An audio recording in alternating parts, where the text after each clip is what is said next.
Vote चोरीच्या मुद्द्यावर पहिल्यापासून ज्यांना आवाज उठवला होता, ज्यांना भूमिका घेतली होती, किंबहुना ठिकठिकाणी त्यांना जाऊन अनेकांना मार्गदर्शन करण्याचं देखील काम केलं होतं, ते जितेंद्र आव्हाड आपल्यासोबत आहेत. वोट चोरीचा मुद्दा सातत्यानं तुम्ही मांडत राहिलात.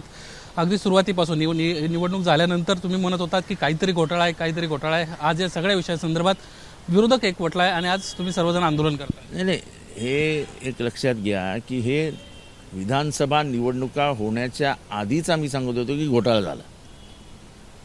18 ऑक्टोबर 2024ला म्हणजे विधानसभा निवडणूक होण्याच्या आधी 1 महिना आम्ही सांगितलं आणि आता स्पष्टपणाने सामोरे येते. काल माझ्या मतदारसंघामध्ये पूर्ण झोपडपट्टी असलेल्या एका भागामध्ये काँग्रेसच्या कार्यकर्त्यांनी सर्वे सुरू केलेत.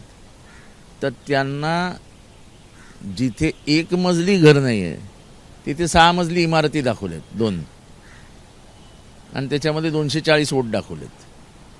आता हे सगळं जे काय आहे जे समोर येतं आहे, आता सगळ्या पक्षांनी मिळून ठाण्यातल्या दिवा भागामध्ये 17,000 दुबार नावं एकाच वॉर्डात सापडली. आता हे सगळं काय दाखवते, म्हणजे काय हे काय वोट चोरी आहे, हा घोटाळा आहे, हा निवडणूक आयोगाने केलेला आहे कोणाच्या तरी सांगण्यावरनं हे स्पष्ट होतंय. निवडणूक आयोग म्हणते आता याच्यामध्ये काही करू शकत नाही. आता तर म्हणजे चोऱ्या केल्या आहेत, आम्ही चोरी बघत राहा तुम्ही.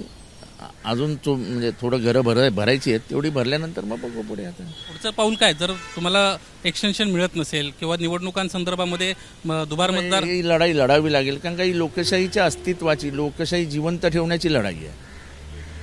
आता लोकशाही जिवंतच ठेवायची नसेल आणि इथे मनमानी कारभार चालू ठेवायचा असेल तर आज ना उद्या उद्रेक आणि अराजकाकडे निघणार आहोत आपण.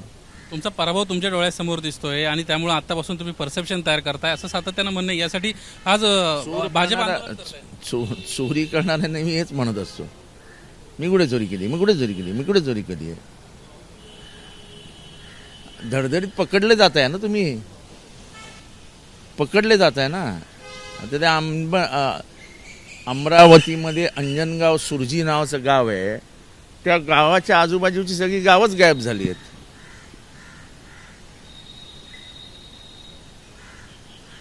आता हे कसं शक्य आहे, म्हणजे हे काय काही कुठली पद्धत आहे.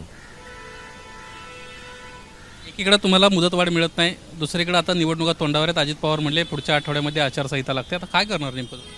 नाही, लढणार ना आम्ही, लोकांसमोर जाणार, लोकांना उतरवणार. यांना वाटतं तेवढं सोपं राहणार नाही. रस्त्यावरती लोक येऊन लढाया करतील. आजच्या घडीला तर निवडणुका होत आहेत ना. तुम्ही जो सांगताय जर मतचोरी होणार असेल किंवा दुबार मतदार असतील आणि तरी तुम्ही निवडणुकाला सामोरं जर पराभव तुमचा 17,000 दुबार मतं दिवा नावाच्या 2 वॉर्डात पकडले गेलेत.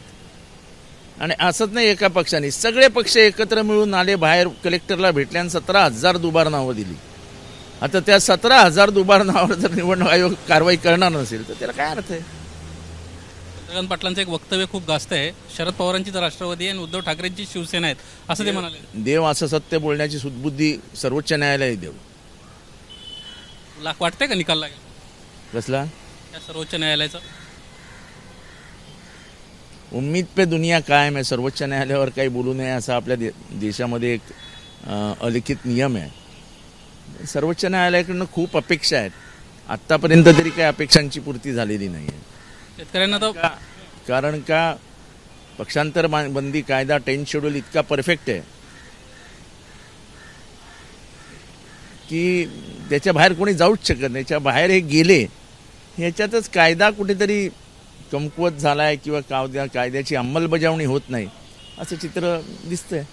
शेतकऱ्यांना सारखं फुकट मागू नये, आता तरी त्यांना कर्ज भरावं असं अजित पवार म्हणतात. चांगलं आहे. अजित पवार हे स्पष्ट वक्ते आहेत. त्याच्यामुळे हे सरकारचं धोरण आहे आणि म्हणूनच निवडणुकीच्या वेळेस दिलेलं आश्वासन पूर्ण न करता आता शेतकऱ्यांनाच थोडेसे धडे देण्याचं काम सुरू केलं आहे.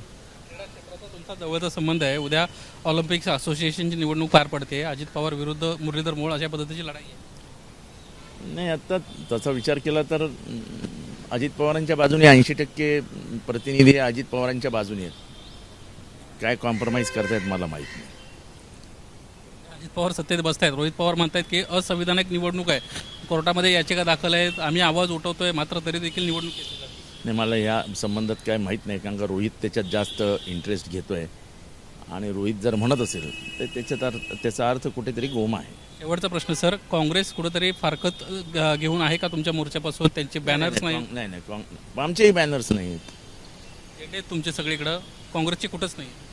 नाही, असं काय नाही हो. ते असं आहे की एक लक्षात घे, ही काय निवडणुकीची आघाडी नाही आहे.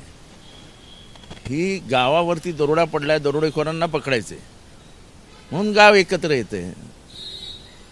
आता दरोडेखोर जर गाव लुटणार असेल तर गावाने एकत्र यायला नको का?